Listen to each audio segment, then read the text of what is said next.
Let's talk about the recent situation with Jimmy Butler asking out of the Miami Heat. He went in a press conference and said this. What will fix it? What do you want to see happen to fix it? What do I want to see happen? I want to see me get my joy back from playing basketball, wherever that may be. We'll find out here pretty soon, but I want to get my joy back. I'm happy here, off the court, but I want to be back to somewhat dominant. I want to hoop, and I want to help this team win. Right now, I'm not doing that.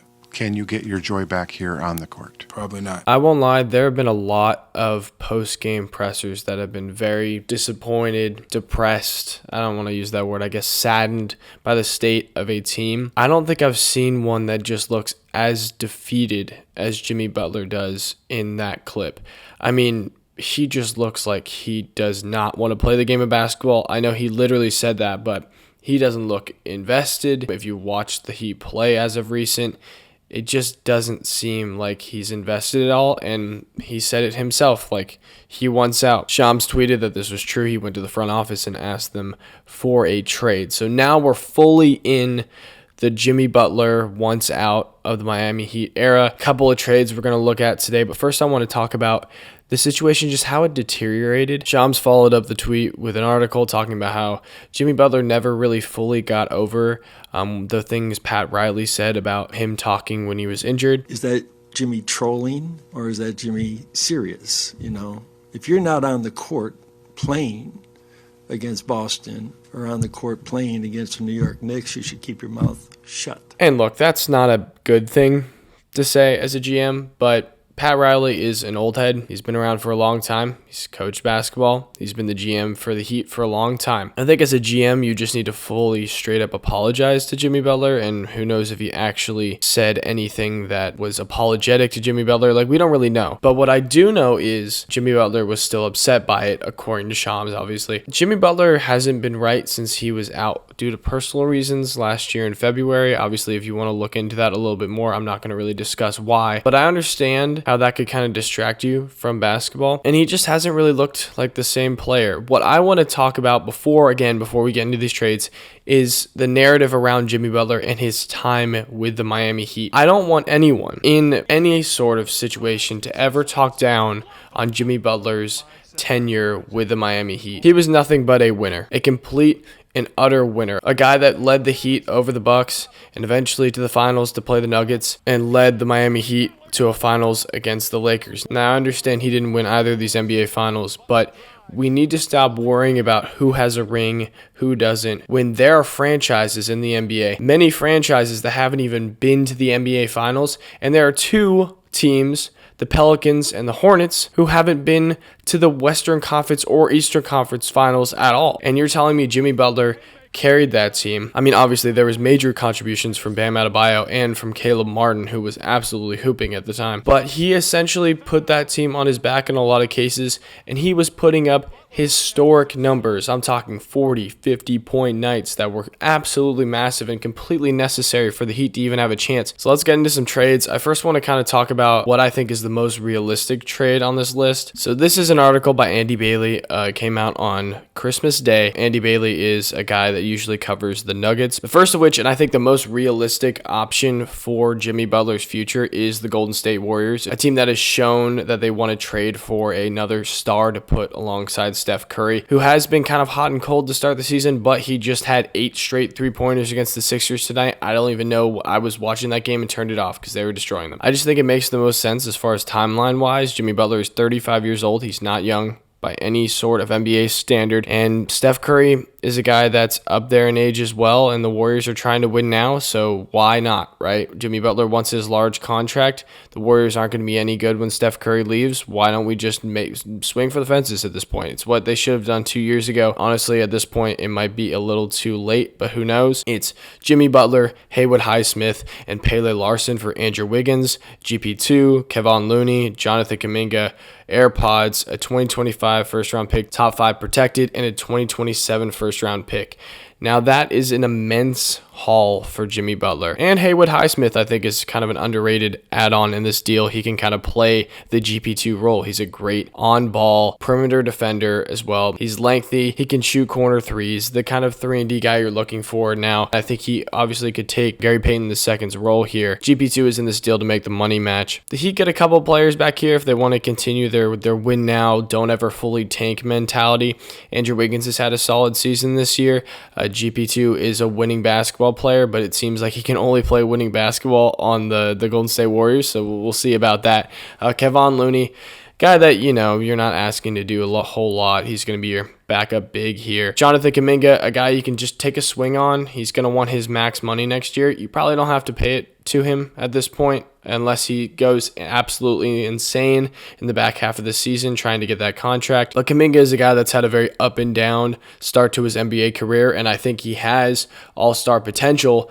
I just don't know if we're ever going to see that potential. Brandon Podziemski, #1 most hated player in the NBA right now. I swear every time I watch a Warriors game and he plays bad, I hop on Twitter. It's like everyone is just shitting on AirPods. After what I thought was a pretty solid rookie season, he just hasn't improved on that in any aspects of his game. And it just looks like his confidence is kind of waning right now.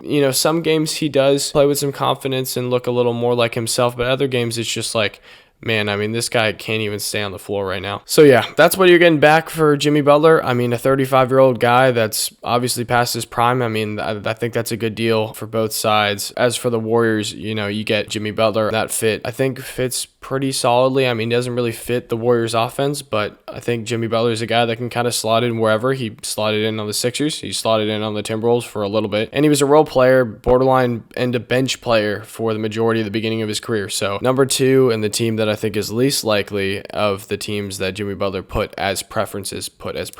Obviously, he's updated it to anywhere but the Heat. According to Shams, the Mavericks were on his list of teams, and I'm going to tell you right now, Mavs fans, even if you wanted him, we're not getting him. This trade is possible. Jimmy Butler for Klay Thompson, PJ Washington, Daniel Gafford, a first-round pick swap in 2026, and a first-round pick swap in 2031. But it's not happening. This is not 2K. We're not trading Klay Thompson. You could substitute another guy in there, I'm sure. I'm telling you right now, it's just not happening. The Mavs are not trading for Jimmy Butler. Will we pick up the phone and possibly have a talk with Pat Riley? I think it's totally possible, but at the end of the day, we're not trading PJ Washington, a guy that can kind of just name his contract for the Mavs right now. He's been absolutely elite on both ends of the floor this year and has really stepped up in a role with Luka out, even though we've been kind of struggling as of late, like I kind of predicted in my last video. Of course, yeah, big whoop. I predicted that the Mavs are going to struggle with Luka out. What amazing analysis. Daniel Gafford is a guy that's kind of in the Mavs hot seat right now where no one really likes him. He seems to be the Mav of the week that people don't like. Last week it was Maxi Kleber. This week it's Daniel Gafford. He hasn't been playing great as of late, but I think he is a great rim running center. Is he untouchable? Absolutely not. But Klay Thompson and PJ Washington for the Mavs should be.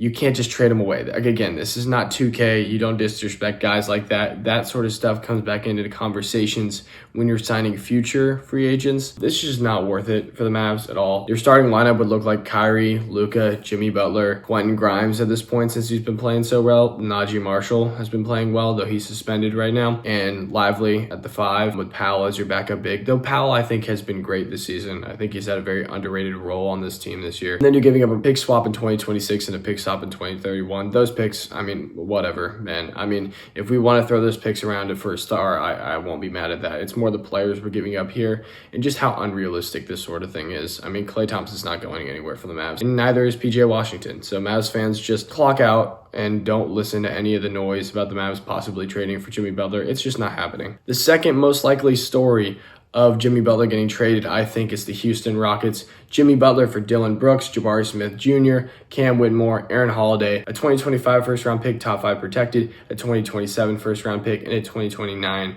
first-round pick. While I was editing this, Brett Siegel came out and said that the Rockets are not interested in trading for Jimmy Butler. That shouldn't be a shock, as The Rockets are obviously doing just fine without making a big splash trade right now. And Jimmy Butler at 35 doesn't really fit that narrative that they're looking for of a guy that can kind of come in and fit the timeline a little bit, but also give a massive boost to the team. That guy, in my opinion, would be De'Aaron Fox, but we'll talk about that another time. So reports say that's not going to happen. And, who knows? Even Jimmy's agent was out here lying. So no one really knows for sure, but I'm going to go ahead and kind of cut most of the segment because it's like the Rockets are uninterested apparently. So yeah, I think the Rockets, it's possible. Denver Nuggets, I think it's totally possible. Jimmy Butler and Pele Larson for Michael Porter Jr., Zeke Naji, which is a guy that pretty much is just there for the money at this point. He is kind of a zero on both ends right now. He's just not been playable. Dario Saric and first round pick swaps in 2026, 28, and 30. I don't really see a scenario in which Jimmy Butler goes to the Nuggets. That team needs shooting, and Michael Porter Jr. is the guy that gives them that. If Jimmy Butler goes there, you have a starting lineup, right, of Jamal Murray, who's looked better as of recent, Aaron Gordon, who's not a particularly great three-point shooter, but has shot the ball better this year, but again, going to be left open to the playoffs. Jimmy Butler, going to be left open from three for the most part in the playoffs. You bring Russell Westbrook off the bench, going to be left open. Christian Brown, left open. Jokic, you're going to guard that guy regardless. But you have no spacing whatsoever. That team looks like it's designed to play in the 90s. So I just don't see this happening. I don't think this is the move for the Nuggets. I don't know what the move for the Nuggets is to make them, again, solid contenders again, but this is not it. Phoenix Suns don't have the assets. Andy Bailey says it here, but it's just not possible. Beal getting moved, he could just deny it with his no trade clause. But again, that creates weird, awkward locker room issues. But yeah, it's just not possible. He leaves kind of the last spot open for wild cards of other teams that could come in and swoop in and get Jimmy Butler. Spurs are not going to go get him. He's not a guy they really want to put with Wemby. He's just got too small of a window. If he was 32, 33, it's possible that the Spurs make that deal. But then again, more teams would be interested if that was the case.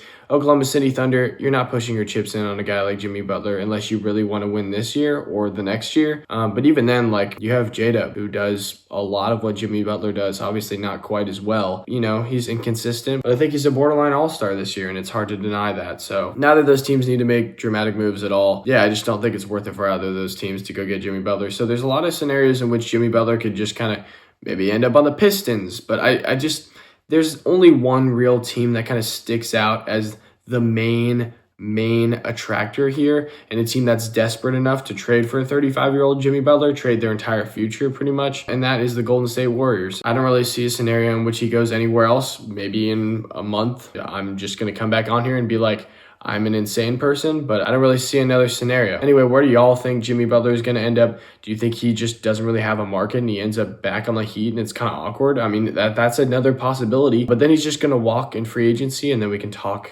then about where Jimmy Butler could just want to go and sign a smaller contract for. But I think the Golden State Warriors should take a swing on him. At this point, what do you got to lose? You're going to be bad when Steph leaves anyway. You might as well go out swinging, guns blazing. But anyway, y'all take care. Have a good one.